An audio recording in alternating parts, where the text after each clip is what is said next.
If I can, we've got a bit of breaking news just to bring you here, and it involves Manchester United.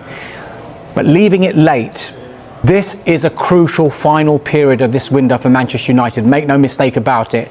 And it's a crucial period not only for the club, but also for the fans making all of this noise on social media on how they perceive Manchester United Football Club. A crucial period. Cavi, on the fans, Arsenal, Tottenham, Liverpool supporters have had reason to cheer, which you've highlighted. What do you make of United's approach, United's stance this summer?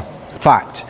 We didn't foresee agents' fees and personal terms admittedly taking so long, but they're viewed not to be a problem anymore. We know that the biggest problem is going to be the clubs talking over £108 million fee and how they can negotiate that. So how should we view the situation now? Look, the alternatives to... We reported Manchester United's interest in the Brighton midfielder Carlos Baleba. Let's just bring you a Brighton perspective on that, because the chief executive, Paul Barber, has been speaking at a fans event this evening, and I said that they have a full agreement with the transfer of the midfielder.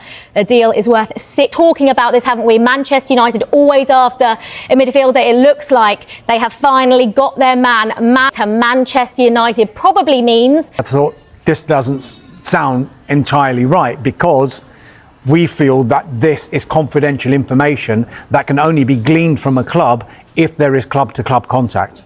Right. Some release clauses are under an NDA. So that release clause exists, but no one is allowed to know it. NDA meaning? Non-disclosure agreement. Yes. And there are some release clauses like Michael Olise at Crystal Palace, £50 million, Dean Howson at Bournemouth, £50 million, Matheus Cunha that went to Manchester United, £62.5 million.